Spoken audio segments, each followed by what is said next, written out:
Once you get drafted, as you know, there's a lot of great players. I mean, in Toronto, Gilmore was there, Matt Sundin was there. There was a lot of, pretty good players that were in my position at center that did things that I did as good as I did or better, you know what I mean? And so it's not always on your time. And that's what you have to realize. It's just relaxing, keep working, stay positive, stay with it, and your time will come when it presents itself. Or you have to be ready when it comes. That was former 8th overall pick in the 1992 NHL draft to the Toronto Maple Leafs, Brandon Convery, and you are listening to episode 140 of the Up My Hockey podcast with Jason Podolak. Just watch me now.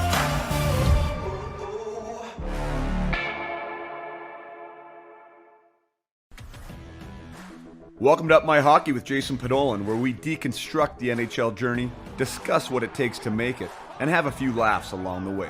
I'm your host, Jason Podolak, a 31st overall draft pick who played 41 NHL games, but thought he was destined for 1,000.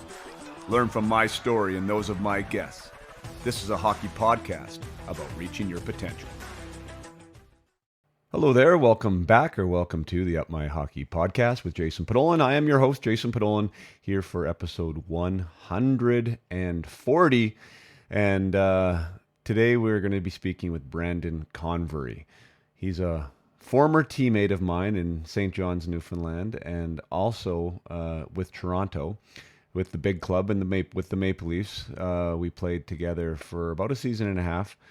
And Brandon's story is awesome. It's been a long time since I've wanted to have him on. And by awesome, I mean he's just the perfect guest for my program with what we discuss here, player development, and the path for every player is different. The recipe card for every player is different. The challenges that we face and the circumstances that are put in front of us are all unique. And sometimes they are surprising. And for Brandon, he was a star from the get-go. Was a star through minor hockey, was a star in the OHL, and was an 8th overall draft pick, and was one of the 3 players considered for the first overall spot by the Tampa Bay Lightning that year. He was flown in with 2 other players for an entire week to be evaluated. He ended up going 8th to Toronto. And at the end of the day, Brandon ended up playing 70-some games, I believe, in the NHL. What was it? 72 games for 3 different teams. He played for the Maple Leafs, he played for the Canucks, and he played for the Los Angeles Kings. And the question is, and we talk about it, is like, why? So what happened? Why was he unable to make a career, an NHL career, out of his hockey? And that's the $1 million question, right? That's the answer we're looking for when we're trying to help our players get to where they want to go, and we want to help them be the best that they can be and set them up for the most success possible. There is things that happen sometimes within our control and sometimes out of our control. And for Brandon, one, we got along real well. He was my centerman for the most of the time that he was there, and whatever, we shared the same like sense of humor. We really liked ripping on each other, and there was always that humor in the locker room, and we were colleagues in the sense. I mean, well, everyone in the minors is wanting to get to the NHL, but we were 2 of the top prospects with the Maple Leafs at the time, and we shared. I guess equally in the frustration of maybe not being where we wanted to go. And with that being said, there's an impatience around that, and there can also end up being a cynicism. And with Brandon, he talks about in this interview how he wish he could go back and how he wish he could change some things just with his patience, right? And with his level of acceptance of where he was and not being in a rush to be where he thought that he should be. That is much easier said than done. Brandon also went on after his career was over. He went to have a successful career in the Swiss League after he left North America, won a championship there. But he was so compelled by his own journey that he wanted to help athletes, very similar to what I'm doing now. He had a stable of individual athletes that he would help when it comes to mindset and personal development, and he would also coach some of his own teams there in California. And he has now gotten away from that, and he's into insurance. In the business world, but he was obviously compelled, and he was pushed forward in the sense of like, this is an issue. Like, the support available for players is an issue. It needs to be talked about, and there needs to be a third party that's available for athletes to help them through whatever adversity or challenges that might exist. And so Brandon and we didn't beat up on the Toronto Maple Leafs here at all. Obviously, it would probably sound like sour grapes anyways. But the communication in Toronto at the time and the player development in Toronto at the time was not necessarily very good. I mean, I can say that honestly. Neither Brandon nor I really knew what we were supposed to be trying to do, where we needed to develop. There wasn't much communication when we got brought up about what we were supposed to do as a role, or what we were supposed to, how we were supposed to play. And with that lack of communication, there was these unanswered questions, which leads to, uncertainty, which leads to, indecision, and which leads to kind of lack of enjoyment, for lack of a better word, with the game, and not really knowing where you stand within the organization. And so Brandon talks about, his desire to want to be an NHLer and doing all the right things really in the minors to warrant that opportunity. And even his stat line with the NHL as a young guy was pretty darn good. His first taste of action in the NHL was in 95-96. He got called up from St. John's, where he was almost a point a game in St. John's, and he got called up. He had 11 games. He had 5 goals and 2 assists. You do the math on that. That's going to be close to a 30-40 goal season if he played the full season there. So obviously shows signs that he was able to play. And then the next year when he got brought up again was the one that we talk about. He ended up having 2 goals, 8 assists. It sounds like in a limited role. Sounds like he was a fourth line role that year, and was struggling potentially with ice time and with line mates, and to be the player that he wanted to be, or maybe thought that he could be. He ended up getting moved to Vancouver. Vancouver there with Keenan. He started off the year, looked like was doing great. He thought he didn't really know what he did wrong. He had 9 points in 12 games. And then was let go and put on waivers and picked up by Los Angeles, and it never really panned out there. So, what was the problem, or was there a problem?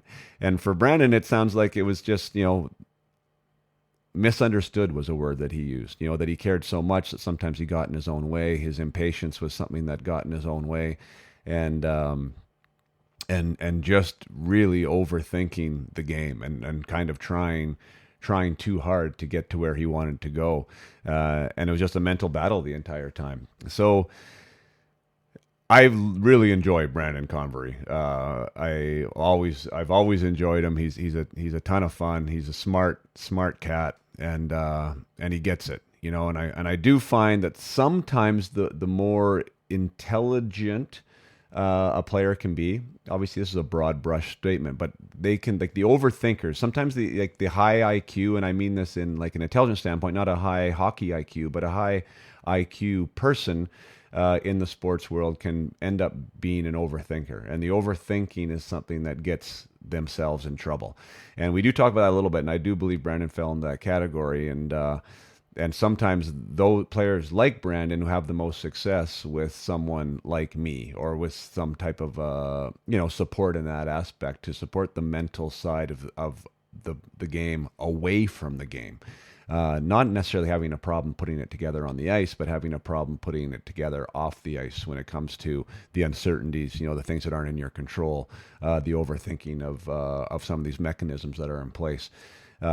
So yeah, this was a long time coming, this interview. There is some echo in Brandon's office. I gave him hell for it before we started. So you're going to have to deal with a little bit. I don't think it's unbearable at all, but it's just not clean audio because he was in an office without anything on the walls, and it sounded a little bit echoey in his headphones. So my apologies for that, but I do think it's worth your while to take a listen, because even if the dominoes are lining up for you right now and your player, whether it is in minor hockey or if it is in junior hockey, geez, like just because something hasn't reared its head when it comes to challenges or adversity, or some area where you need to show some resilience, like it will be coming. And Brandon talks a lot about building your support team, keeping a tight inner circle, but having the support cast there, which he felt that he never really had. Like those are important, and we want to build the person behind the hockey player. So when stuff does happen,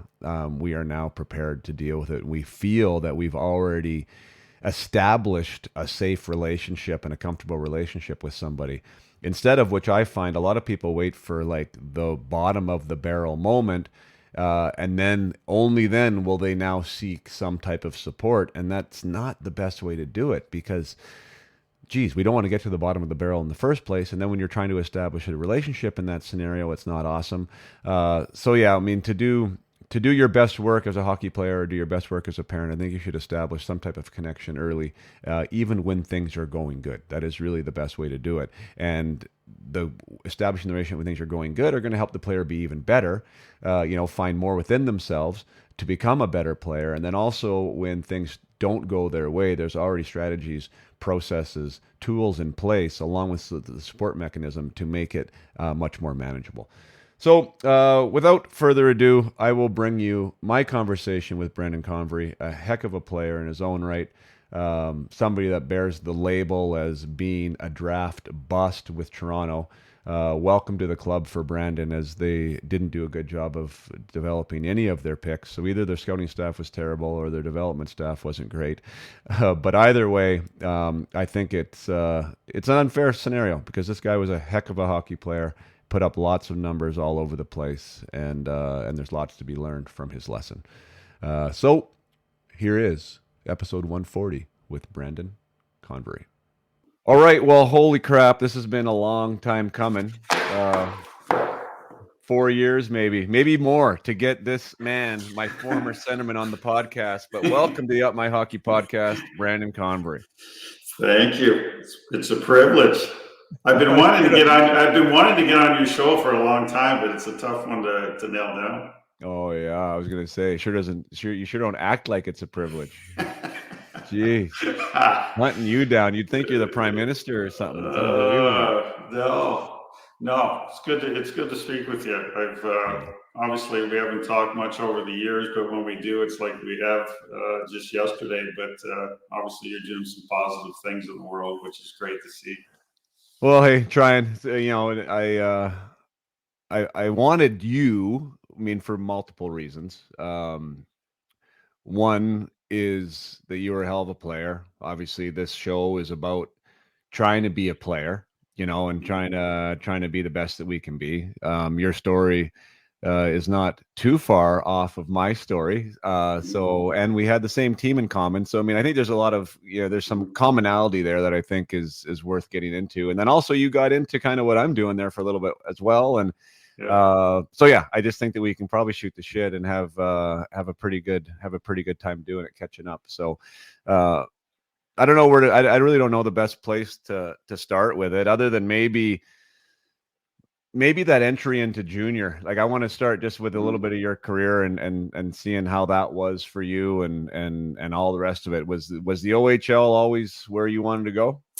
Yeah, I think at the time when we were coming up, the NCAA wasn't, obviously I would say probably the quickest version was going, to the OHL, the fastest route to pro. And that was my focus at the time. I think, my brother at the time had a scholarship offer to Ohio State.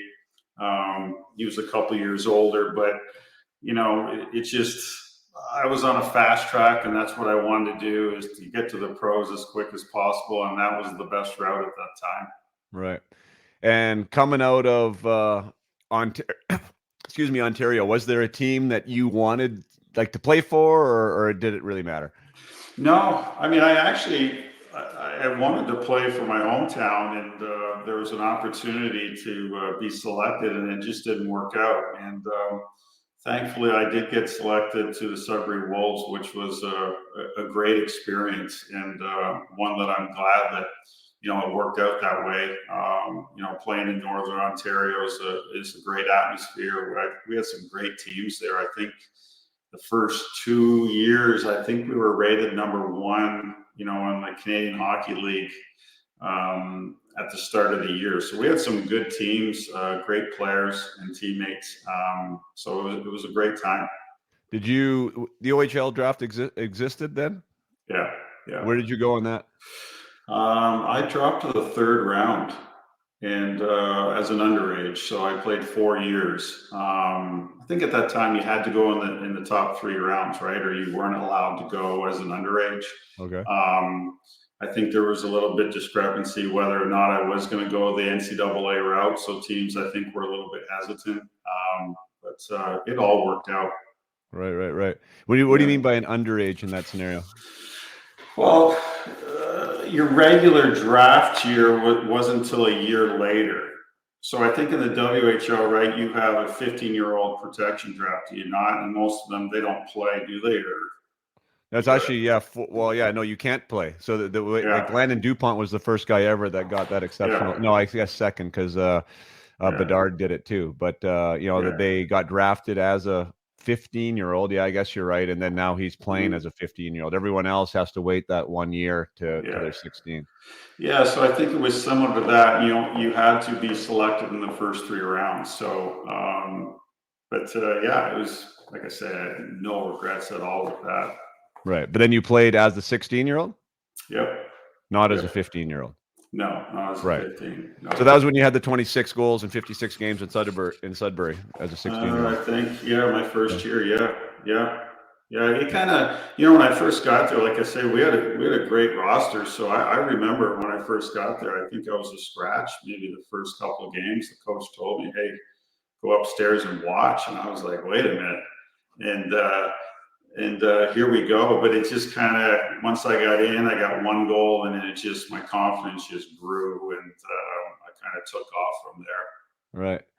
Yeah. Oh, wild. So, okay. So that's actually a cool place to start because there's a couple guys that I'm dealing with right now, just, in my own stable that are going through some of that, what you step into this league, right? The OHL guys I'm working with here, the WHL, AJHL, whatever it is, you've been a good player somewhere else, of course, right? To step in as a 16-year-old, as a young player.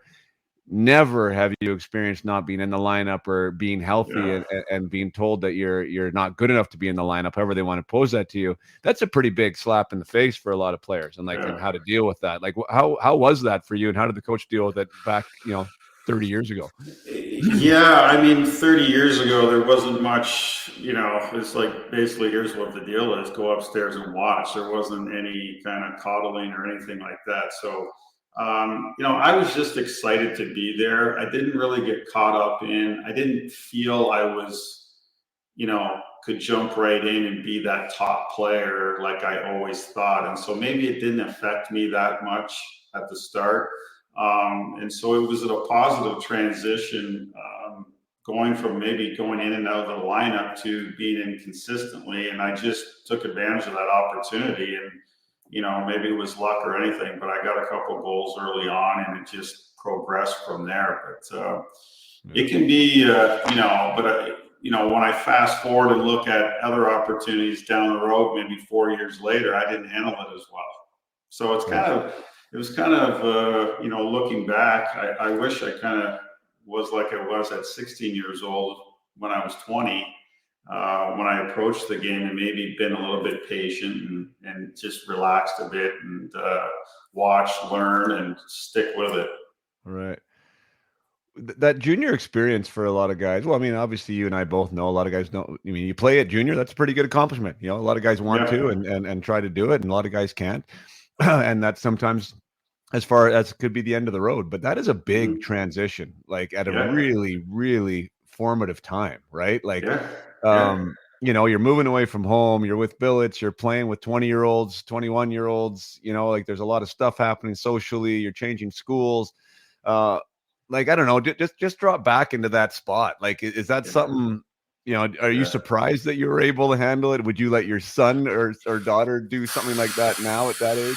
No, I mean, I have an 18-year-old, a 16-year-old, an 11-year-old right now, and every time I say to my wife, "Can you believe we were at this age?" And I try to relate to that, and to think that what my parents were going through when I left to go to Sudbury, at 16 years old. So, but I think I was fortunate. We had a great group of guys there. Mike Pekka, Glenn Murray, Jamie Matthews. We had a great team there with some great leaders, and I think that's what helped the transition, is that we were all in it together, and we kind of grew up together for 2 or 3 years until we all went on our own way. Right. What do you say about what's your opinion on that playtime scenario? So, I mean, that's another one that I get asked a lot, meaning, I Mm-hmm. can potentially play on X Mm-hmm. team, right? As Yeah, a younger player, maybe yeah, not getting the minutes that I want, maybe in and out of the lineup, but I'm in this environment that's better, practice is better. yeah. Or do I Mm-hmm. take a step back and maybe be a bigger role on a different team? I know it's tough to do that one with one Yeah, brush, but like, what are your thoughts on that yeah. in general? I think it's a fine line, right? You got to be careful who you're associating yourself with and the environment that you're in. But also, I think there's two parts to it. I think that you have to be mentally strong enough to be able to handle what's coming, and I think that's the most important thing, and probably what you're trying to help, your colleagues and things like that with, is having the patience to stick with it. If it's not right now, doing the things that you need to be doing in order to take advantage of that opportunity when it presents itself. I think that's the biggest thing. And when I look back, is that you have to be ready. And too many times, I think that where I was anyway, at a higher level, was focusing on, thinking ahead way too much. And, I think that if you only can control what you can, it's not easy though. And it's not easy to go play maybe on a team that's less talented and you don't win as much, but you play more. So there's a fine line between that, but ultimately it comes back to, I put the responsibility on, myself as a player, that you got to be willing to do things maybe you're not used to or willing to do in order to get where you want to get to. And Right. we've all been through that. When you say that word mindset and like knowing that Mhm. you're ready, because it's interesting, because that it is something that breaks some players, and it's not Yeah, necessarily like their own fault. And some players end yeah, up like persevering through like the really hard times, and turns yeah, out to be that best thing for them, right? Like being yeah. somewhere that was hard. How would you gauge the idea of either preparing a young athlete or knowing if they are prepared when it comes to the that mindset side? It's a good question. I mean, it's a tough one. I just think you have to really monitor kids on how they carry themselves and how they go about doing their day-to-day things. And obviously, listen, I felt I handled it better at 16 than I did at 21. And again, it gets back to is who you're surrounding yourself with, having a great support team, and remembering what got you there. And I think a lot of times when you start getting overwhelmed and things like that, you got to get back to the simple things and things that you do well, and maybe take a step back and a breath of fresh air, and say, hey, I'm good, let's stick with it and keep moving forward in a positive way, as opposed to, I was just full force, wanted to be, the top, the best in the best league, right away. And it's just, I think I needed someone to tell me, hey, slow down, Brandon. You're okay. Just keep getting better week by week, month by month, and you'll be in that place soon enough. Right. Yeah. Easy message to relay, if Yeah, anyone is yeah, even going to relay it. One, yeah. two, and the second one is, yeah, do you absorb that and digest it and believe it? Like, I think Mm-hmm, mm-hmm. there's two problems with that, although I agree with them, right? Like, one is the Yeah, message, and two, do you want to receive it? because we're always in a rush, right? I mean, Yeah. I think, right? I mean, we Yeah. believe we're good players. We're ready to go. Let's go, right? Like, what are we waiting for? Mhm. But when it comes to that, like 16 compared to 21, you've said that a few times now. 16 stepped into the OHL. It's obviously a big step. Maybe a few less expectations, I think might be a Yeah. word that could use there, Yeah. right? So then you deem less personal pressure. You go through these. Your next season was your draft year. 40, almost had a goal a game. You end up going 8th overall to the Toronto Maple Leafs, like crazy. I'm sure that must have been Yeah. bonkers. Yeah. What was that? I guess what was that year like, and what was that experience like with? Well, maybe just the year. Like, did you did with the draft? Some people say, "Oh, I was oblivious to it." Some people, I mean, some people are really tied into it. Like, what was that like for you from the get go? I mean, I wanted to be the number one pick right from 5 years old. That was my goal. And so I was on track for that. I think if you look at my stats in that year, I think I only played 44 games. And I believe if I had played, the full regular season, I think Tampa Bay had the first pick overall. They brought three of us in and interviewed us for the whole week. And so I was right there for that. But I was content and excited to go to the Toronto Maple Leafs. I mean, growing up 2 hours down the road, it was a huge honor, and one that, there were some exciting times and obviously some not so exciting times where I wish I had handled things differently, but no regrets on that. That year, my draft year was exciting. There was a lot of things that went on. I think under 17 was the year before, under 18 was that year. So there was a lot of things that I didn't really get caught up in the draft per se. It was just an exciting time. And, Right. and there was a lot of good players that I was playing with. Like Mike Pekka and myself, we were line mates my first 2 years. And so there's some great players. We had fun and we did well all together. And like I said, the draft was just a result of how well we did throughout those couple of years before the draft. Right. You so your things were rolling, obviously, too. You mean so Yeah. your draft, your things were rolling when you were in the lineup. Was there some injury there? Yeah, I had a hip problem back then when I was younger, and so I missed a few games that year, unfortunately. But that year might have been almost a goal a game. It was, I don't know how much more I could have done. It was a positive year, a fun one. Broke my ankle, got two-handed in the playoffs against Oshawa. Broke my ankle. I thought we had a good chance of maybe winning the Memorial Cup or taking a good run at it. And ironically, before the draft, they have they bring all the prospects in, and we all do the what do you call it? The The testing and combine everything. testing. Yeah. I literally had my cast taken off 2 days before the testing. Hadn't ridden a bike, haven't done anything. We had to go in and do the VO2 testing and the wind gate and all that. I failed that completely. Yeah, it was quite the experience. I fail.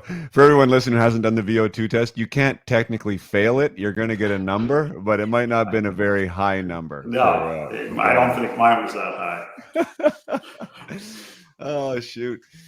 That's funny. So, anyways, I'm gonna go just a little diversion because I just brought up your team from that year, your draft year, and yeah, Glenn Murray, Derek Armstrong, like NHLers, Michael Pekka, yourself. But then interesting, Jamie Matthews, who led your team in scoring, 95 points in 64 games.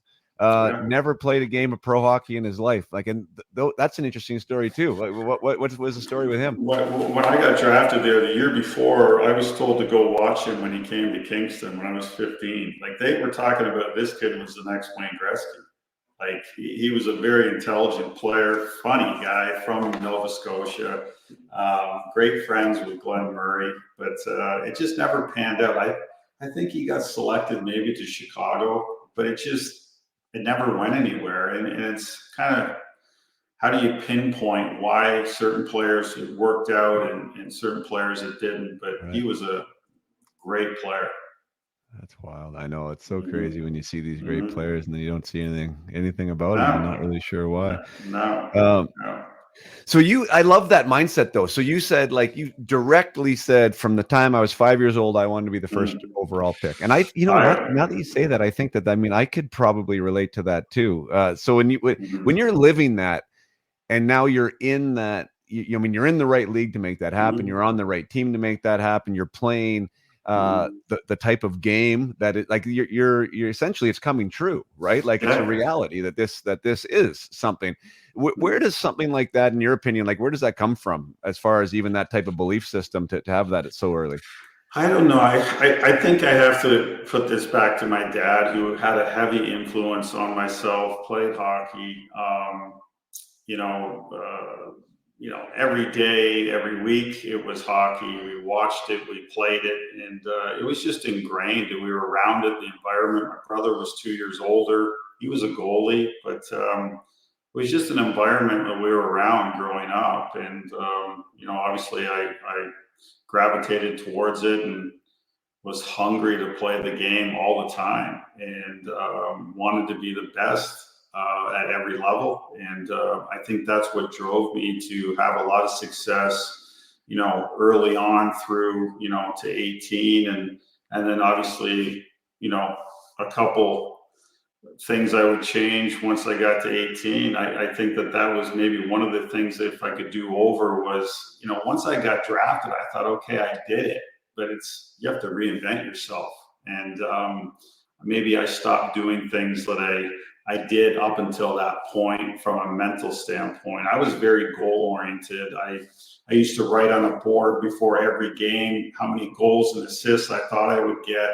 And then after, I would fill in what I did. And ironically, I would either achieve exactly or even more than what I thought I would get. And so when I look at, a lot of the top sports psychologists or people, talk about, you know, mental training, I was doing this at 7, 8, 9 years old without anyone telling me to do Right. it. And so, obviously, I'm sure clients that you work with, goal setting and stuff like that's important. But I think maybe my one downfall that I would regret is that I stopped focusing on that once I did get drafted, which I do regret.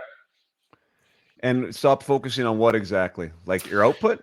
Yeah, well, the goals. I mean, now once you get drafted, it's like, okay, I'm here now. Now what's next? And so, I think there was a lot that comes with, being in that environment, as you're aware. I think it's important to keep setting goals every year and trying to attain certain goals, that you keep your actions and everything in line with it, and keeping yourself accountable. I wish I continued to do that like I used to prior to getting drafted. Right. So was that a little bit of you never came across as complacent to me at all, or not working. But did you think that was kind of like, is that what it was? Like you stopped working a little bit as hard too then after that? No, no, the work side of it never. No, I always wanted to be first. That never stopped. I just think like you need to have specific things that you're focusing on mentally, like you're holding yourself accountable to and working towards. And what that is at that level, I don't know. But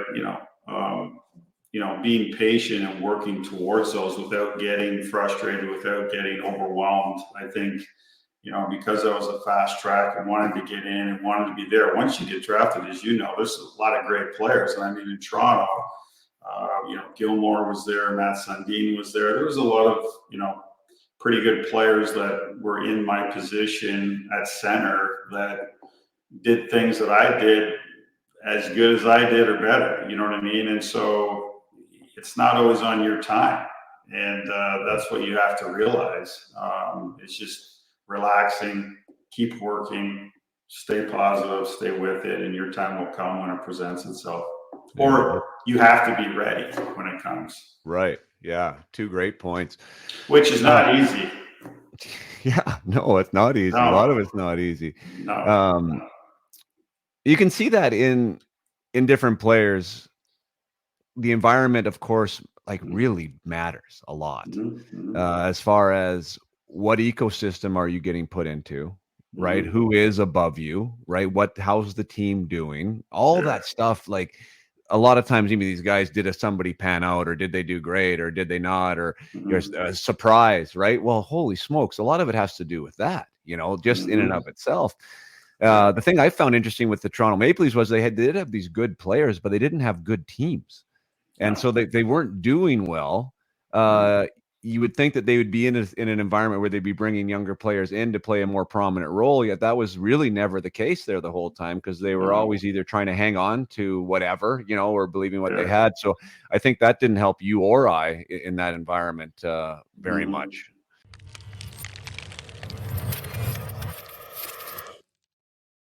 Just going to take a short break from the conversation with Brendan Convery to give a huge thank you to the Power Tech podcast with Andy Paquette, who had me on a couple weeks ago as a guest. They usually don't have guests on the Power Tech podcast, but Andy had heard some of my stuff online, some of my stuff in the Instagram feed, and said that he really respected what I was doing and wanted to have a discussion about it, and to be able to talk about the mindset programs and development that I offer to players. So I said yes to that. Andy seemed like a good guy. We had a good conversation prior to the podcast, and then we had a really good conversation. And without knowing, obviously, all the different podcasts out there, it was quite compelling to me to see the feedback from that episode. Power Talk seems like they have a reach that is a little different than mine. Mine seems to be mostly Western Canadian, Western U.S. based, whereas Power Tech, they're out of Ontario, and there's quite a few people that listen from that area and all around North America. So great reach with the podcast. It exposed me to a lot of new listeners, and maybe some of you listeners are here now listening to the Up My Hockey podcast because of that interview there.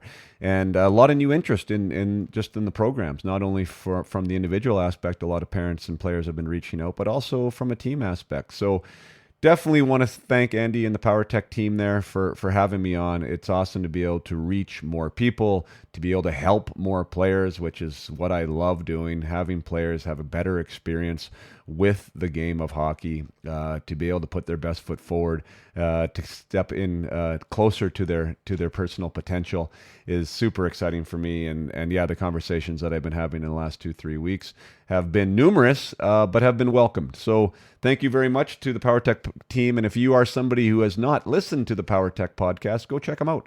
Go give them a ring. If you're a listener of mine, it sounds like there is a lot of similarities kind of in the discussions that they have over there on Power Tech, and want to support the player as well in their advancement through minor hockey and into junior and beyond.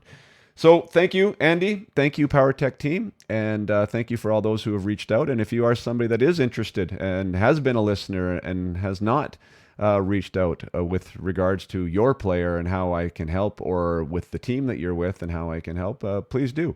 Let's get it going. Let's support your player to be the best that they can be, and or your team, which is a really great aspect to get into team development and culture development. When the whole team understands the language and understands the tools, it can really be a galvanizing thing that allows the whole team to go through higher heights and more wins and better experience and you name it. So, yes, looking forward to those of you reaching out, and let's get back to the conversation with Brandon Convery.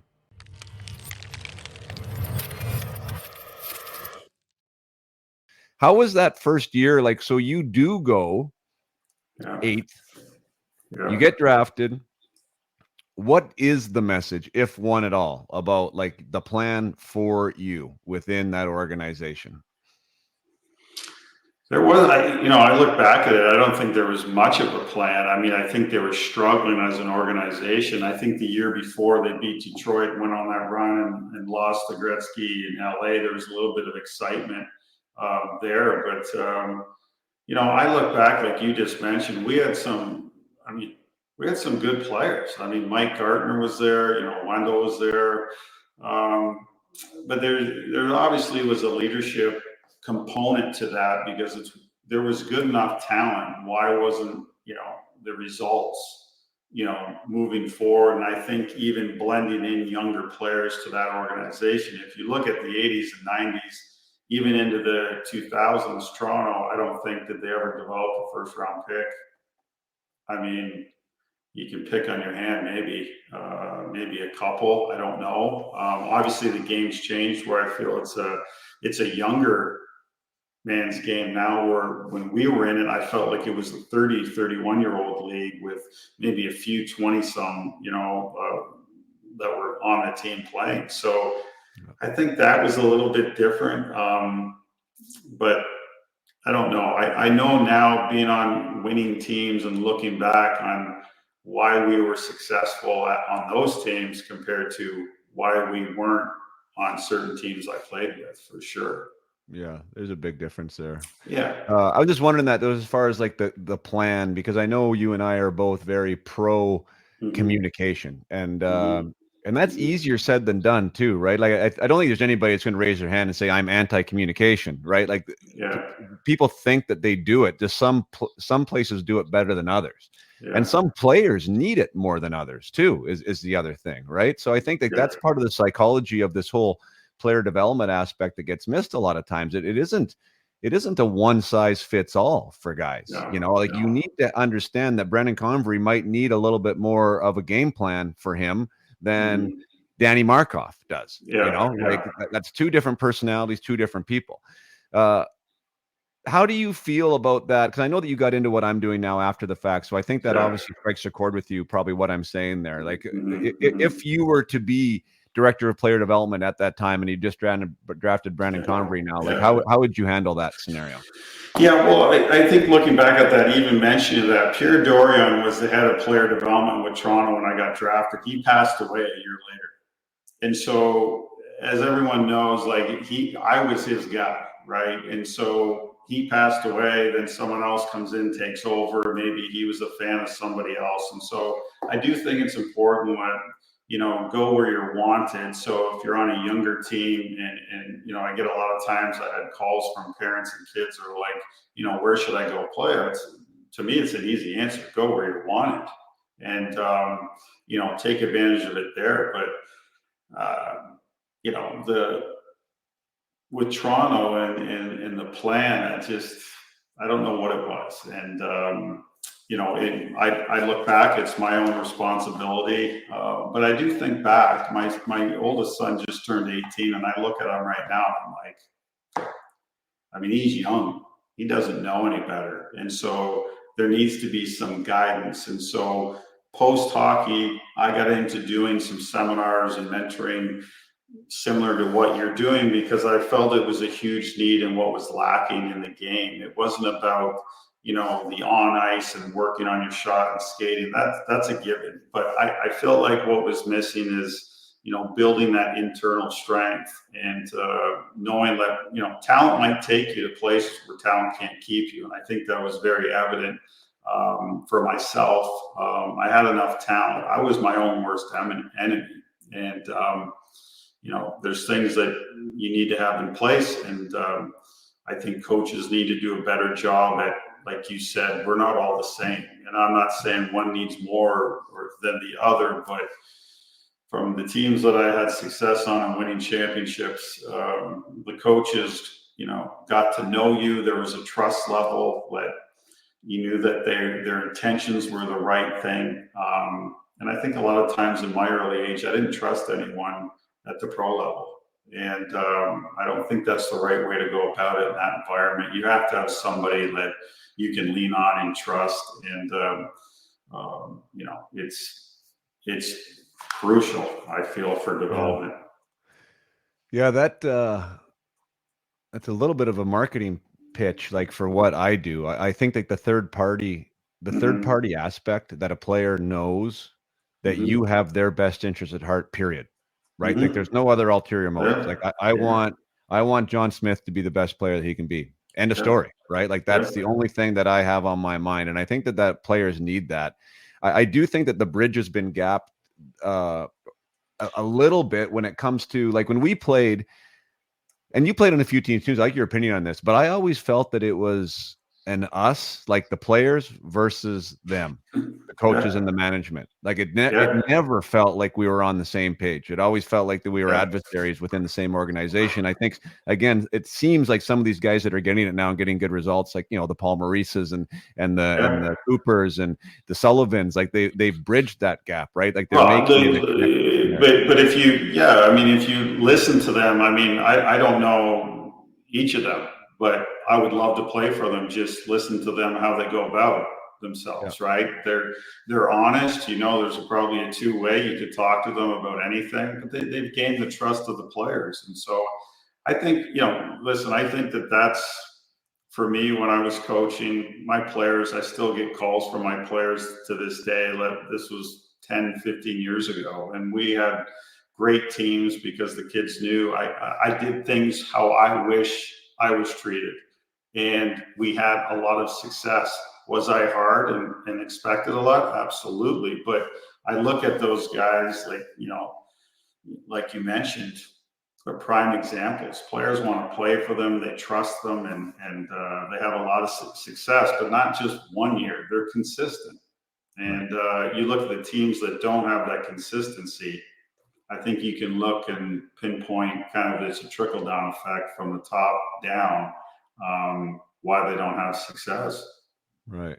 Yeah, from a culture standpoint, I mean, obviously, I try and look at the game from a holistic standpoint. Maybe not obviously, but I do, right? So there's the individual involved. And it's like, how do you have collective excellence, and how do you develop that culture? And I think that there is an approach that I think has been proven successful, and I think it's not the challenge with it. I think, and I don't know how you feel about this, is that it's not that everyone can institute it, because you need a really special person in that chair to do it, because it's a skill set that not everybody has.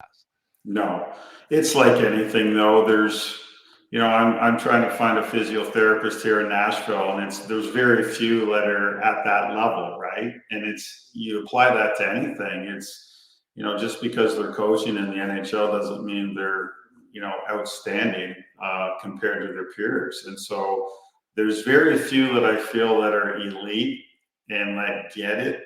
And the ones that don't, I feel, get moved around quite a bit. And the ones that do get it are consistent and they have success, whether they win the cup or not. I mean, that's the hardest thing to do, but they're right there.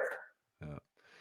How was after your draft year, how close were you out of camp, whether the first year or the second year? Like, was there any close calls at all? I can remember my first training camp. I was so uncomfortable, it wasn't even funny. I mean, it was, I went to camp. I didn't have my gear prior to camp. I had new gloves, new pants. I didn't even bring my stick. So I used to cut the length of my stick. I would measure it. I didn't even know what length the stick, it was the most uncomfortable experience. And as a result, it didn't go well. And start off while being a first round pick in Toronto. And so looking back, I learned at it. Like I have clients and they have kids today that I tell them, I was like, ship the gear as soon as you get drafted, get comfortable, get that out of the way. I mean, they do a great job at that now. I mean, but it was awful. I can honestly admit, my first, Pat Burns was the coach. Burnsy was not the fondest of having communication with young people at that time. It was pretty known, but I was awful. And I think that kind of started putting me behind the ball where I had to play catch up. But I think by my second year, things went great. Randy Wood hit me from behind. I think a week before the season started, I was playing with Wendell Clark and Mike Gartner as my, wingers. Things were going really well. And then that just kind of put me behind the ball. I was out, I think, 6 to 8 weeks, and then they had to send me down again. But I can remember that first training camp. It's so important for kids to be prepared and to give themselves a chance to be comfortable in an uncomfortable environment, which is hard to do. Right. Yeah, totally hard to do. And especially when you have the eyes on you. I mean, like, no one really, I guess it gets brought up a bit, but like, that idea, I mean, like being number 8 and being the first one and feeling like there's more eyes on you. And in Toronto, there definitely is more eyes on you. It's not even, that's not an exaggerated thing. Was that when you started to feel the magnitude of being that? I don't know. I don't know.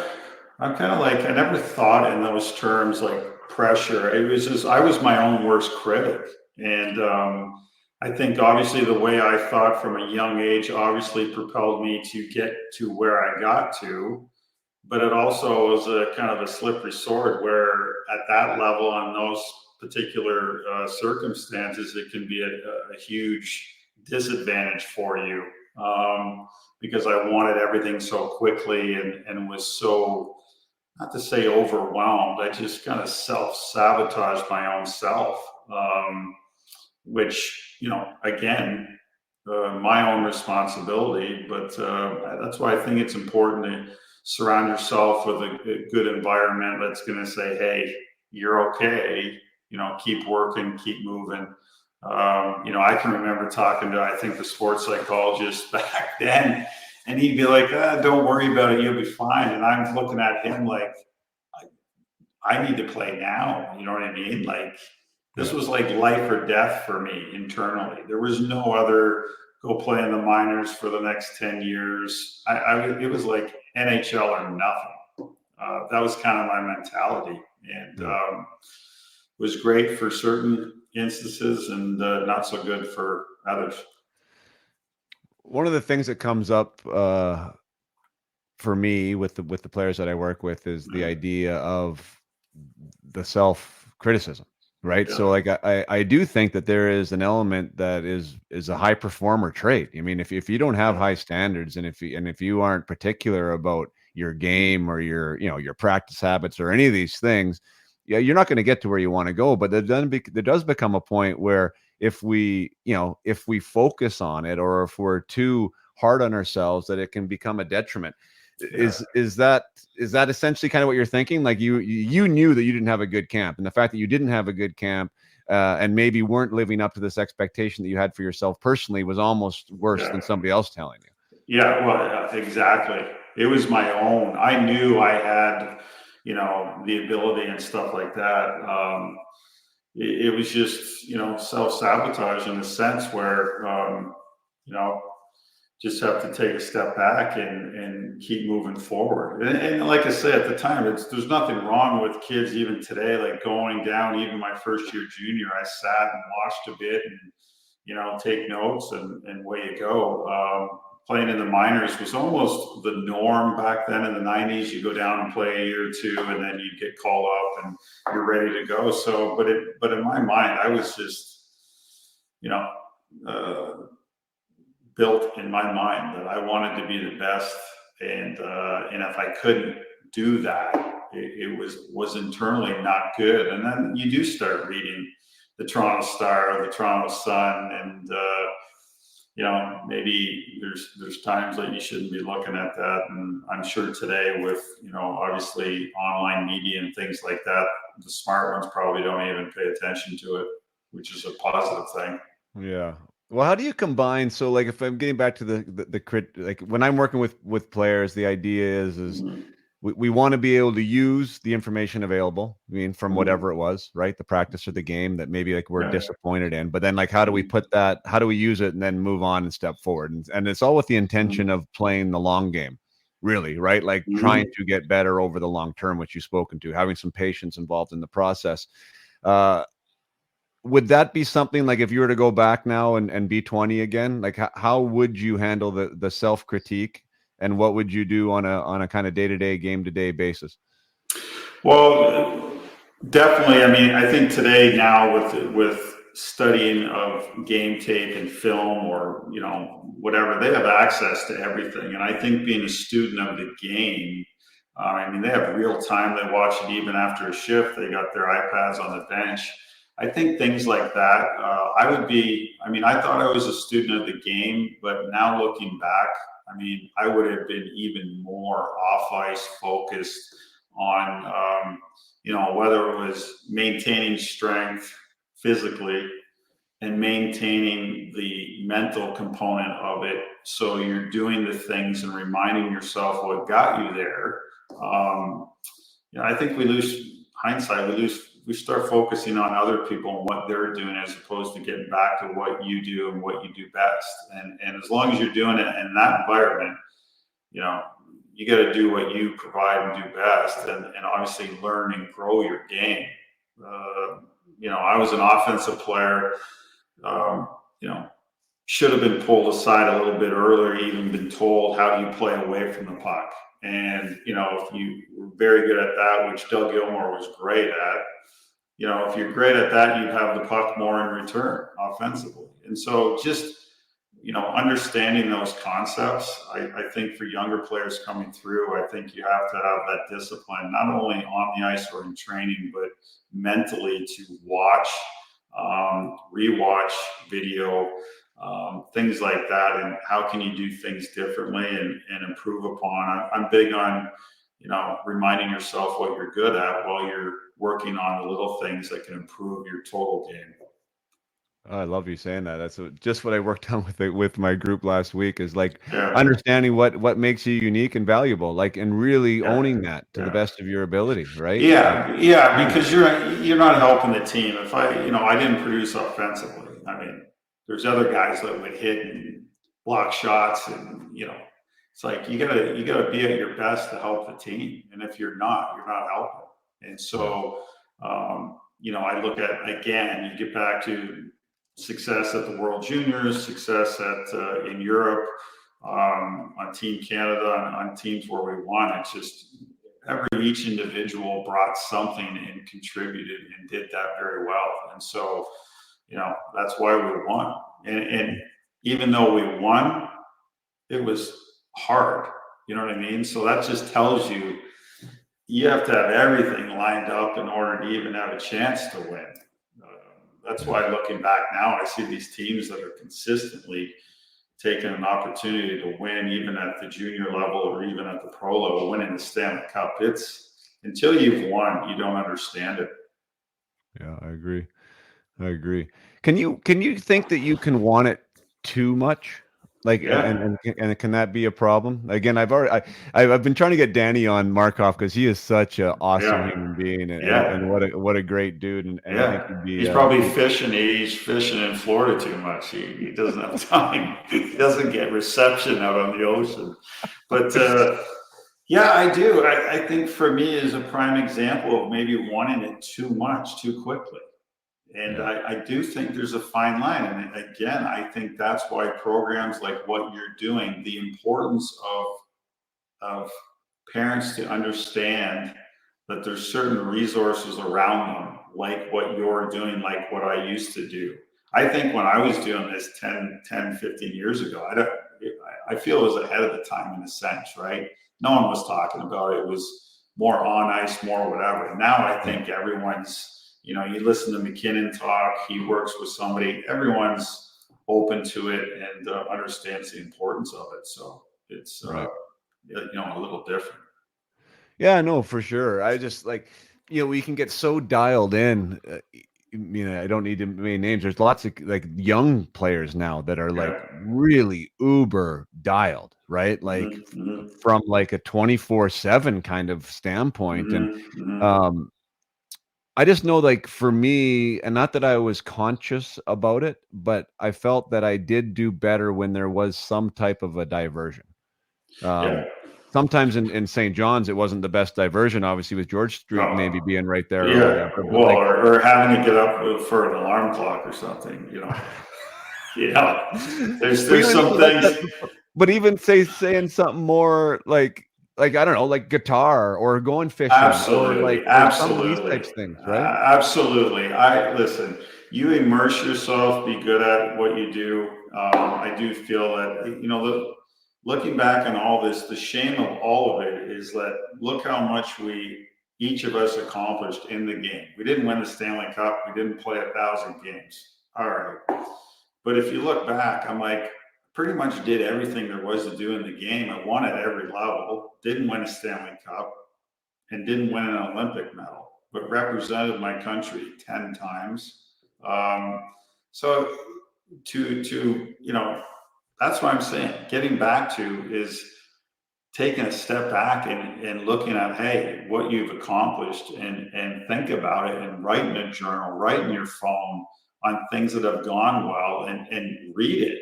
Actually look at what you've accomplished. And I think now that I do that, it gives me some peace of mind, even though, my career got cut short in a sense, but I'm content with what I did. Just, Right. I wish I did things a little longer, but I think the value in that is, as players, to enjoy the moment, enjoy the process, because it goes by in a blink of an eye, and all of a sudden I'm in the life insurance business now. You know what I mean? You have a whole nother life to do other things, and it feels like a lifetime ago, but enjoying the moment, because it goes by so quick. And there was a lot of fun times where I was just, I was an idiot to myself internally, and wish I'd have enjoyed things even more. Yeah. No, that's a fair point. And like you say, I mean, you go back to those days though, and where do you? That's the thing, like with even me now. So Mm. kind of the same, essentially the same boat. I mean, I thought that I was going to be an Mm-hmm. NHLer for a long time. I thought that I was going to be an Mm-hmm. NHL All-Star. You know what I mean? Like I Mm-hmm. thought whatever I thought. Turns Mm-hmm. out I played 41 NHL games, right? Mm-hmm. For a long time for me, that was a massive disappointment and almost an Yeah. embarrassment, right? And now age kind of gives you a different perspective, and then you're able to look back and be like, okay, yeah, what could I have done different? Mm-hmm. Where did I show up where that didn't serve me? Uh, Mm-hmm. and even with what I do now, there's massive amounts of accountability, not only in my life, but also like what I teach, right? You need to be accountable Yeah. and you need to take Yeah. ownership, Yeah. almost like extremely. But there is an ounce of it, and maybe even way more than an ounce, that some of these things aren't in your control. Like some of Yeah. these things, maybe you didn't get what you deserved at certain points. Like, and that's sort of the thing with me. Like when I go back to that 20 to 22, year old Jason Podolin, or for you, Brendan Convery, Mm-hmm. like I was playing really freaking good hockey. Yeah. I had 42 goals at Mm-hmm. 22 years old. And for Mm-hmm. some reason, the Toronto Maple Leafs, who weren't in the playoffs, didn't bring me up. Like that Yeah. would like that couldn't happen right now. Yeah. You know what I mean? Like it couldn't. Yeah. So like how did, because you were putting up numbers too on a team and in a league where the best players were that weren't in the NHL, and like you have every ounce of reason to think that you shouldn't be there. Yeah. Right. So like what do you say to that person, or what do you like, how is that different now from that perspective? I don't know. I mean, like you said, I mean, putting up those numbers now, you would think they would have a superstar in the waiting, and that's how I looked at it then. It's not on your time, and unfortunately, I think with a lot of these kids that are being selected with different teams, I think you look at other sports, look at the Mannings not reporting to certain organizations, and not to say that families should get into that, but the story, the gist of it is you got to be careful of who you surround yourself with, and you got to be mindful of opportunities of what organization maybe you get plugged into. If you do have that choice, we don't have that choice because there's a draft. Not all of us are free agents out of college, and we get to pick. But if I'd have got selected to, you know, Philadelphia Flyers or someone else to pick earlier, or Calgary Flames, how would it have turned out Yeah, differently? who knows, right? You know what I mean? And it's but I have zero regrets at all, and from the whole thing that transpired. It's just you learn from it. You do things now that you're doing. Maybe this led to for you to do what you do now, and Yeah. it makes you feel good, and you know the importance of it. And I think that's the bonus of all this. Yeah, I couldn't agree more. I mean, I've actually said that a few times. Like, if I did have the career that I wanted, there'd be no way that you and I would be talking on this show right now, I'm sure, right? Yeah, Because I wouldn't be doing yeah, what I'm doing. I'd be fishing yeah, with Danny Markov, yeah, catching yeah, marlin right now. yeah, yeah. No, exactly. So, no, so there is a reason. I am grateful for that reason, because it does give you a perspective too, one that's different than somebody else, I guess, that had a different career path, right? That got different results. uh the thing with is like with the accountability aspect is there's definitely spots and steps that you could improve. Who couldn't, right? Mm-hmm.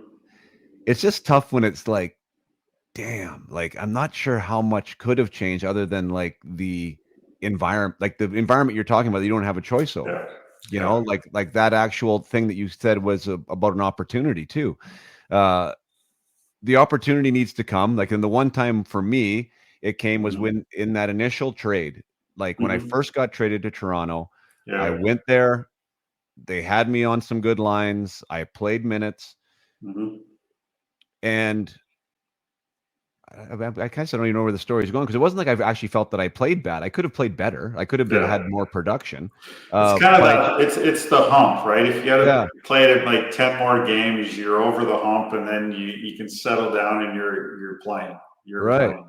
And that was And exactly it. And so yeah, I didn't meet whatever threshold was there. And I remember Mike Johnson came in at the exact yeah, same time from college. yeah. And that's kind of such an interesting thing too, right? Like unheralded, Mhm. undrafted, on this, on that, comes in out of college and like essentially won my job. Like he started the year next year. Yeah, And then yeah, I was like, you're playing uphill for the rest of the time. And for yeah, whatever reason they saw in him, and he went on yeah, to a great career. And I mean, happy for him. But it's just like that was the opportunity. yeah, Like that was the opportunity. That 9-10 games was my opportunity in Toronto, and I didn't seize it. yeah, That's a big deal. yeah, yeah. No, it's. I feel everyone's probably got their own, story.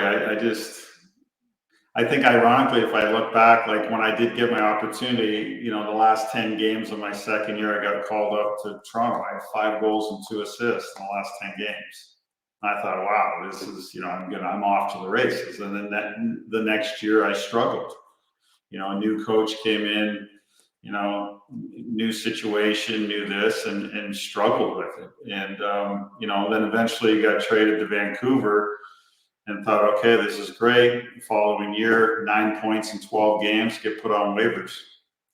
You know what I mean? It just didn't add up. And I think in that environment, that's what I get back to. What I say is that you have to be ready to take on that opportunity when it presents itself. And not to say that you're not going to get another opportunity, but in that environment, not too many times, it's popping up, Yeah. every day, every week. You got to be ready, and to have that inner mindset and inner skill set to be able to handle what's coming. Did you make the team after? So, I mean, I did notice that. I was going to ask you about that. This, the 5 goals in 11 games. Like, geez, do the math on that. If that extrapolates over a season, the next year, did you start with the big club? Yeah, So you yeah, made the team out of camp. So that was, and yeah. then so if It you was look back on that, awful. the 39 games, and then that's crazy, eh? 2 goals in the next 39 games after you got Yeah. 5 and 11. How Well, I much mean, was that you're on you? playing. I mean, you're playing. I'm an offensive player. I mean, not to knock. Playing fourth line, and you're as good at. Listen, if you give me a skilled player, I'll make you as good as I want you to be in that league. Basically, that's how I look at it. So, there was other players that we both know that were on the team that were, a lot more popular than I was. So you're in that predicament. And unfortunately, that's just the way it went. So, either you got to understand the rules of the game and to deal with it and do other things well, you bide your time to get that opportunity. But, I thought going to Vancouver was going to be a fresh start. And obviously with Mike Key in there, I did extremely well. I'm very proud of what I did there. I couldn't have done anything else, but I just don't think I got out from under the Toronto stigma. And I think that's a lesson to learn for kids is that, you got to, like I say, not to be repetitive. You got to be ready and take advantage of an opportunity, because in that environment, it's just, you might only have one chance. Right. So,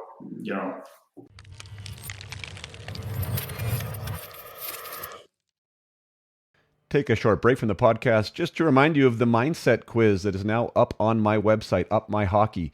It's a super clean, simple, easy introduction to some of the things that I help hockey players with. It'll take less than 5 minutes to complete. Super clean, super simple, and you will find out where you are at currently when it comes to your mindset with a letter grade response. So you will get a letter grade for your athlete, which is an autoresponder that will, break down where you're currently at. The mindset quiz will also be sent to me, so I'll be able to see some of the answers and see where maybe we can make some big gains with your athlete's mindset and his skill development within that and his performance. And if you are willing, and if I think that we can help here at Up My Hockey, then I encourage a little 15-minute phone call to see where you're at and if we can help. So if you are at all interested about mindset, what that actually means, where it shows up in the game, and if your athlete or if you are a player listening, if you are somebody that could benefit from some mindset development or mindset training, then check out the mindset quiz. It starts the conversation, and it's definitely not something that has to be followed through with. Meaning, like it's not a hard sell at all. It's just an exposure to where we can help, where you may need some help, and encourages a conversation. So yeah, if you want to get involved in that mindset quiz, it is at upmyhockey.com. It is also on my Instagram page. If you go to my bio, it is a link available there. 2 ways to access it. There's also the Up My Hockey parent group on Facebook. If you're not a member of that, you should be. You can request access to that private group on Facebook, and the Mindset Quiz is also available there. So lots of places to take it. Get after it. It's something that you'll find interesting, I'm sure, and maybe it'll lead to some advancement in your in the personal development in the game. So let's get back to the conversation now with Brandon Convery.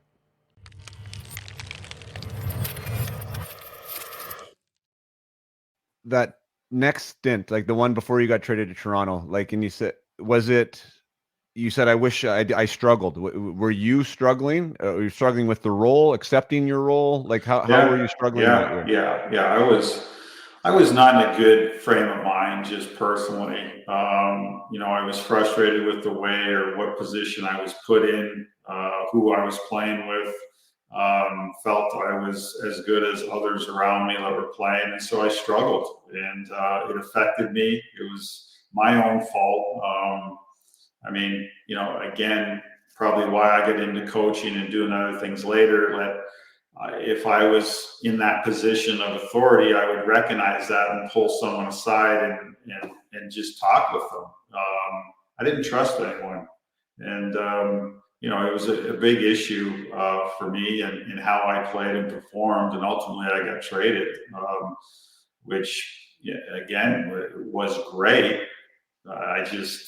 I would love to have a conversation with Mike Keenan to this day, just to be upfront and to say, like, what did go on, because it was all positive. Like I said, I had almost a point a game, and I don't know what went wrong. Right. So sometimes you don't know. But you've been super transparent, which I appreciate. I mean, and I think that's where all the good stuff comes from. One of the things that I talk about, like, so again, so your scenario there, being resistant to the role that you've been given in that environment, right? Essentially, like there's resistance there. You think you should be in another scenario, more minutes, different line mates, whatever. So we're balancing this idea of expectation, which is a good thing, right? That you feel that there's more there, that you can be more there. But then it got to a point probably where it wasn't helping you play better hockey, right? Like we actually became cynical, and maybe even showed up in the locker room. Like, do you think if you were to look back, did you think that like the negativity potentially showed up in the locker room? 100%. I didn't listen. I feel if I could label myself, it'd definitely be misunderstood. I think that a lot of people that didn't really know me at that level thought that maybe, like I overcared and it affected me. And so I didn't trust anyone, didn't talk to anyone really, from a coaching staff standpoint or anything like that. And it affected me. I label it as misunderstood. And so fast forward, getting into coaching and everything, my players, I knew them inside and out. Like I eliminated that right off the table. They knew that I knew what their goals were, what their outcomes were. I knew how much they cared. I knew what their family wanted for them. It's just things like that that make the difference. And getting back to those coaches you mentioned before, I mean, that's the difference. I mean, if you have someone that reaches out and gets to understand you as a person, and I'm not faulting anyone at that time because maybe they thought I was okay. You know what I mean? I didn't really talk, did my own thing, probably moped a little my own self, and didn't help my own self in that particular situation where they misunderstood how much I did care when maybe they thought I didn't care. Yeah. You know? Yeah, no, it's not about, I mean, it's not about pointing fingers. I think everyone's doing the best they can with what they got in the moment. You know, we have to assume that's the case, right? Like no one's out to get anybody. It's just like learning from our mistakes or potentially how it helped the effect it had on others. And you obviously did that with your coaching after. Okay, like this is what I felt. This is how I'm going to do this going forward. But that is such a massive piece of the puzzle when it comes to being a hockey player. Like I always say, like you have that hockey player, of course, but there is a human being inside that hockey player, right? Which allows that hockey player to be good. And why I brought up the locker room is because that's another one like that I trumpet a lot is like, how are we showing up in that locker room? And when because I mean, there's an effect. I mean, Josh Jones said the other day, I mean, his dad said, be a fountain, not a drain. And I know that I could have been a drain at times too. When things aren't going good for you, you show up there, we're a little bit miserable. That affects people, like it affects people. And it's not necessarily because anyone's selfish or anyone's, immature. It's just didn't know any better at the time that it wasn't helping you or anyone else. No, you hit it. I mean, it's like I say, you look at it, kids, 18-year-olds, like I say, I don't fault them. And so I look back, and as much as I do take responsibility, it's like maybe I do have to say, hey, I don't blame you for how you were on how you behaved. I mean, it wasn't appropriate. It wasn't like I was crazy or anything. It was just my internal self-being. It just self-sabotaged my play. It really did. No other answer but that. It drained me physically, mentally, you name it. It did it. Yeah, and it's not fun anymore. No, it wasn't fun. And that's why I'm saying, like, I got to that level and I was like, this is what this is. I played my whole life dreaming of playing in the NHL. I finally get there. I got drafted first round, do all this. And then it's like, this is it.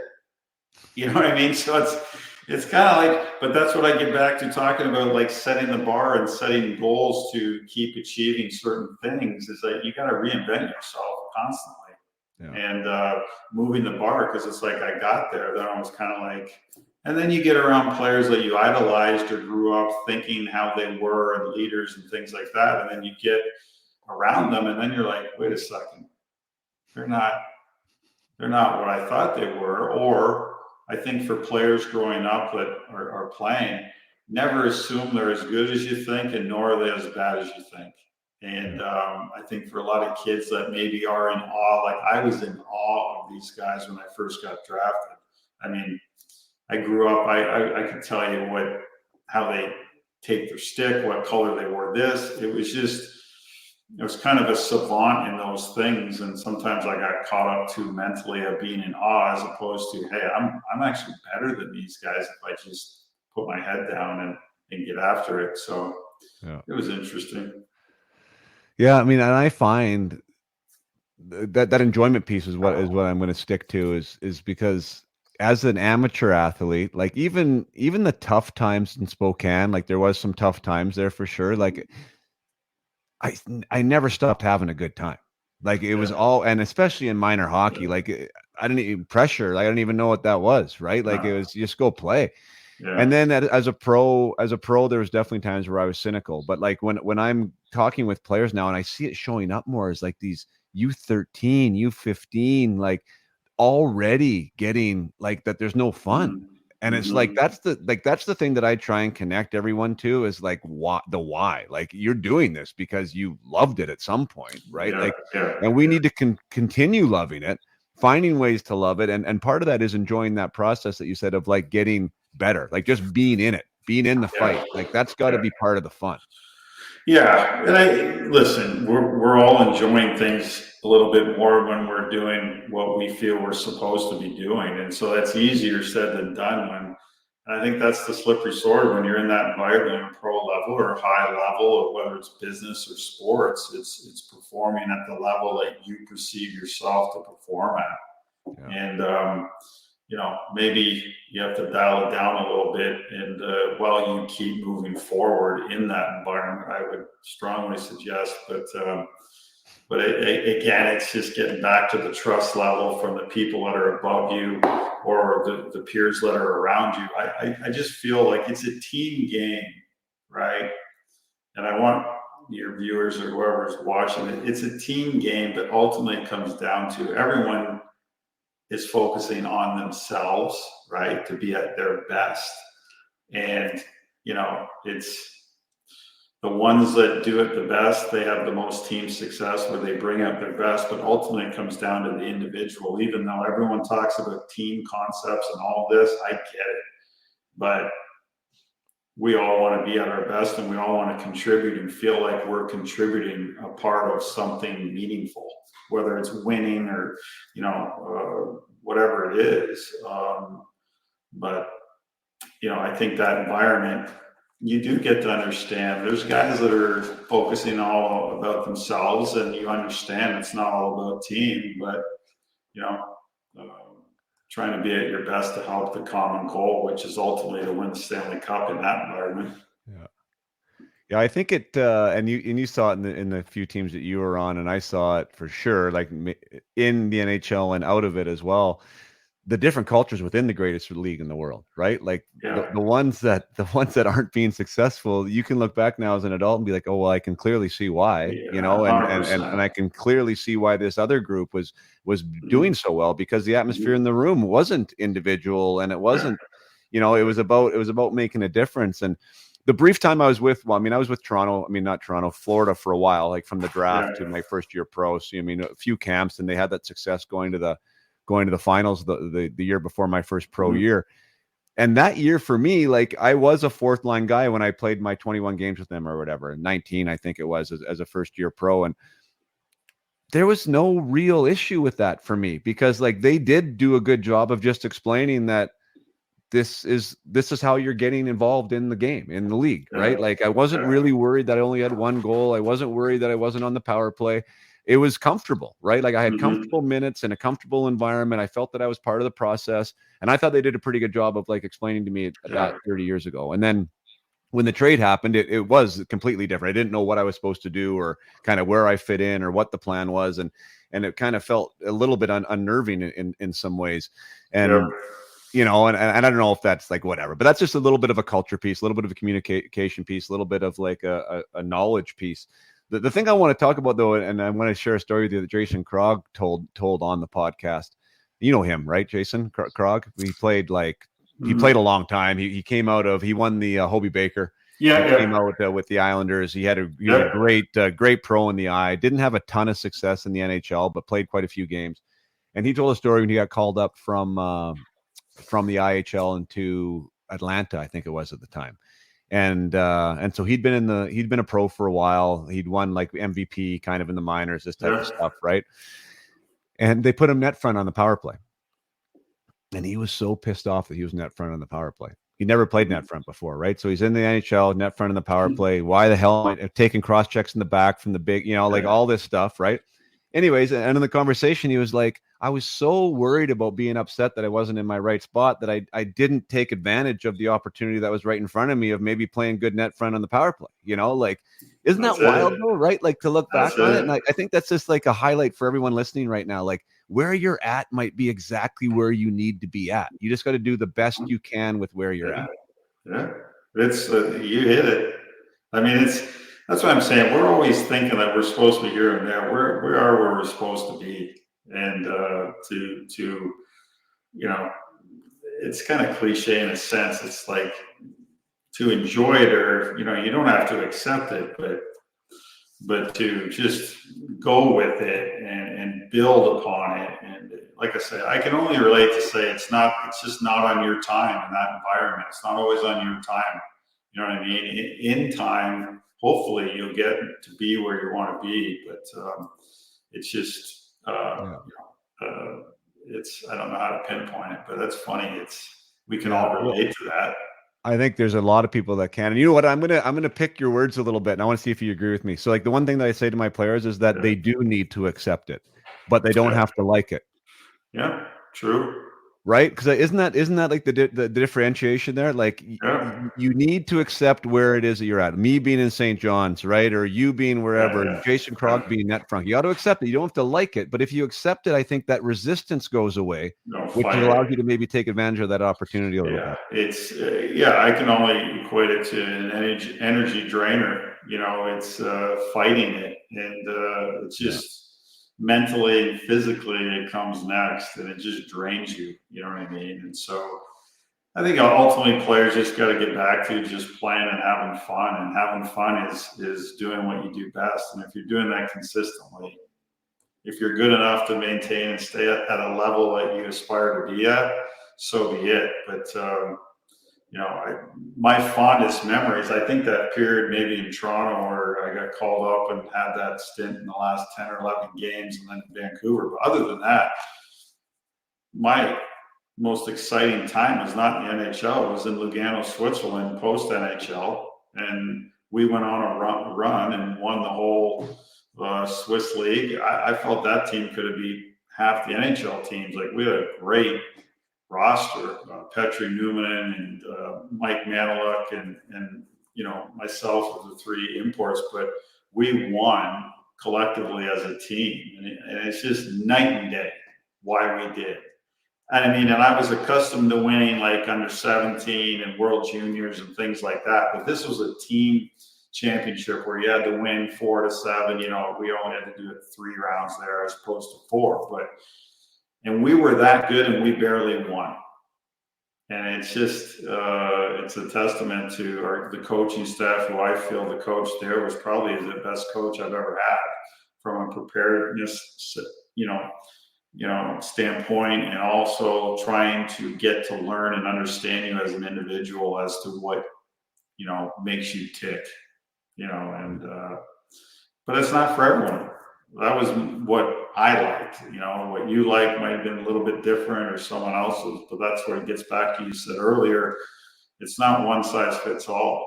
And the good ones know how to connect with various players, not just a couple. Can we agree? Like when people ask me about mindset, right, or like what that means, it's kind of for me. I've been doing this now for like 5 years, and I haven't come up with the Yeah. right elevator pitch because, like, Yeah. when I say mindset, a lot of people think that I teach like visualization, or they think that Yeah. I teach like mindfulness, breathing, or something, which are Yeah. great tools. But I'm Yeah. like, no, like for me, it's like that's not even like touching the surface. What I like mindset is, yeah, your preparedness, your aptitude for wanting to improve, your Yeah. ability to Yeah. cope. You're like, there's so many things that come under that like fall under the umbrella of high performance, that it's like I just call it mindset. Like, could you be more eloquent than I am with that? Like, or what Yeah, you no, see I for me? think it's great. I mean, I have an ex-client that actually just graduated college, and he just got out of Chicago's farm team tryouts, I think last week. He's in Indianapolis in the East Coast League, but I just texted him and said, "Hey, learn to be a good pro." What does that mean? It just means, show up on time, put in the work, you know what I mean? Be disciplined, study, be a good student. You know what I mean? Like, it's nothing to do with, telling them to set goals or do anything like that, but it's just like, learn to be a good pro. And if you follow Tom Brady or any of these guys, the high level guys, on how they did things and the process on how they did things, it's that approach in itself. Will get you a long way in that environment, without getting overwhelmed. And maybe that's why the sports psychologist in Toronto kept saying, don't worry about it. You know what I mean? Like, don't worry about it. You know what I mean? Like, you're killing me right now. But maybe he was right. You know what I mean? Hey, but He you know was. what? Like, that's such a great thing, and I don't know. I want to dig into it. So that's like a mom or a dad saying, just go out there and play confident, Yeah. Yeah. or Don't worry about it. Like, yeah, Don't of worry course about that's the message, but like how or why? Do you know what I it. mean? Yeah. Like Yeah. how would you do that now? Like maybe the message was right not to worry about it, but how do you not worry about it? Well, I do think I look back at some of the players that I feel that, maybe, I'll say this politely, but I thought their IQ level wasn't as high as maybe the regulars, but maybe they had it right. They didn't think about it. You know what I mean? And they had 10, 15-year career in the NHL because Yeah. they just, whatever. You know what I mean? They just showed up. They didn't really have those high expectations or anything. They just went and they played and they worked hard and they did their job and went along. I think there's a lot of guys like that in that environment. For myself, I overthinking constantly, and so it's a good thing in one way, but also it can be, a negative thing in certain moments. Yeah, I 1000% agree with that. And I think that the guys that have the most challenges when it comes to that are the guys that are generally intelligent. Like I mean, from an IQ, like a real IQ Mm-hmm. standpoint, like Mm-hmm. not just a hockey IQ standpoint, Mm-hmm. uh, and are cerebral, right? Which Yeah. means that Yeah. like they overthink, and that is a real tough thing to do with a high skill set in a very very high profile demanding environment. It's like how do we Yeah. settle down the hamster, right? Yeah. And be simple. Yeah. I find that the guys that, yeah, to your point, that are a little simpler, let's say cerebrally, like it's an easier time for them because there's less Yeah. happening. Yeah. 100%. But Yeah. I think it gets back to the leadership that's, around the environment and great leaders on great teams. For me, a great way of making people feel comfortable and letting them be themselves, and make them feel like they can contribute to what they're working towards. But I can only equate that to the teams that we won and had the success on. Right. We had great leaders that were just great guys and had fun. Yeah. That's You it. I know? mean, that's really it. I mean, anytime that I had success or my memories of success was always when it was the most fun and the Yeah, group was connected, right? We yeah, were enjoying each other. We wanted to play for each other. You wanted to show up at the rink. All those things are real big testaments to playing good hockey, which is why yeah, it's one of the most fundamental things that I get guys to focus on. What is it do 100%. you love about it? And that even gets back to what we were saying before. Usually when you're doing what you do well and you really focus on that, like your unique value to the team Yeah, does better, you do better, you enjoy it, yeah, everyone's on the yeah, same page, right? yeah, yeah. Um, It's Maybe that's a good place to end. I know you got other business to do. I appreciate, I was going to hang on to you for as long as I could because I never know when I'll get yeah. you Well, back. So. it's like the Olympics every 4 years. No, this is fun. This is fun. I think, like you say, it's like what we're doing. I'm in the life insurance business, but it was more or less we do a lot of disability work for players that got injured and had to retire. And so maybe, my takeaway, I wanted to make sure guys were protected and looked after, so their families were looked after. And so it's kind of similar to what you're doing. You're taking past experiences and helping the youth and the future of the game based on your knowledge and what you would do differently to help impact them in a positive way. So I think it's outstanding what you're doing. I think there needs to be more people that grasp what you offer and provide, because I think very few people actually get it, which we talked about. But it's one thing to be book smart about it, but I do think there's a component that you've actually been there and been through it and understand it. And now you're on the other side of it, which I think is great. Yeah. Well, thanks for saying that. That's a whole nother conversation, the book smart side to the experiential side, and how that fits into even Yeah, like the hiring process in the NHL yeah, and stuff, right? And the yeah. decision makers and what's going on. I'm probably 8 years away from a degree in whatever that category would be to, get Yeah. me through the academic door. Which is why those guys like that played and also have that are Hmm. very even rarer than me, right? Like in doing Yeah. it.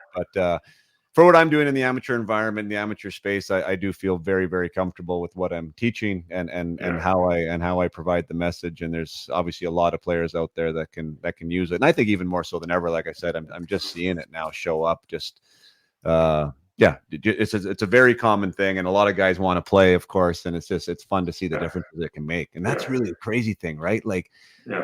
A young Brendan Convery at 21, if they could have found somebody, an older Brendan Convery at 40 to sit you down, who knows what that would have looked like or could have looked like, right? Yeah. Never know. I would be fishing. I'd be fishing.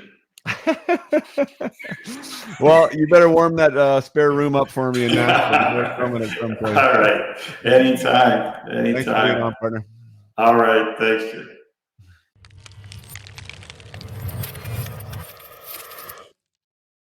Thank you for listening to the conversation with Brandon Convery, episode 140 of the Up My Hockey podcast. As I said at the intro, Brandon was one hell of a hockey player. High hockey IQ, super talented, very agile, a playmaking, creative centerman that I really enjoyed playing with. He made the game easy for me, although we rip each other behind, not behind each other's backs. That's not what I meant to say. We rip each other openly to each other's faces about how I carried him and he says he carried me. And so we have good fun with that. But the reality was we were actually a pretty good combo. Although Brandon could score on his own, no question. He was a guy that liked to dish the puck, and he liked to find people who could find open ice, and that was something that I was good at, and was good at distributing the puck into the net. So we had some good chemistry together. It was an honor to play with him at the NHL level and at the AHL level, and just his story was one of those that is near and dear to my heart. Because there's some parallels between the two of us and many other players out there where it comes to, well, why didn't it work out? Sometimes it's opportunity, sometimes it's taking advantage of the opportunity when it's in front of you. Sometimes we get in our own way when it comes to our ability to assess the situation and what our response is to that situation. For Brandon, he said he was a stress case essentially the entire time that he was a pro. And when you're not enjoying yourself and you're not enjoying the game and you're not having the time to relax away from the game, your system is always on high alert. We talk about the parasympathetic system that needs to be activated so we can rest and we can relax. And when you're always in high alert and feeling like you can't trust anybody and feeling like there's nobody there that's got your best interest at heart, it can be very, very taxing on the human side of the game. And again, I don't think that it hurt necessarily Brandon's game, which is what can be so troublesome. When you are producing at the level underneath the NHL and producing at over a point a game pace and being one of the top scorers in the league, and you are supposed to be a playmaking, point producing player, you can imagine why Brandon was wondering why he wasn't hearing his name called on a team that wasn't in the playoffs, and a team that should have been trying to rebuild and develop its young players. And so Brennan's not alone in these scenarios. Where you get drafted to matters, who's in front of you matters, in the lineup, what the development process is like. It's not the same for every player, and every player has to deal with it in their own way and in their own circumstances, and trying to build that support system around the player, having somebody that they can trust, having somebody that they can lean on, that they can talk to, is a very, very wise thing to do. And some players need it more than others. Quite frankly, obviously, maybe not every player does need it. I do think that there should be somebody around that is available, but every player is going to want to talk more. Maybe some are going to want to talk less. Some want constant contact. That's a personality thing. But at the end of the day, being able to manage the path through pro hockey and into pro, if you're ever lucky enough to play pro, is daunting. There's a lot that goes on with it, and to think that at 18 through 25 that these players are supposed to be able to figure it out on their own, and that they're just going to come out rosy on the other side, I think is not the wisest approach. So I hope you learned a lot from Brandon and I's discussion today, that it's not just about talent. at all. It's about opportunity. It's about process. It's about support. It's about mindset. It's about so much more than just being an amazing hockey player.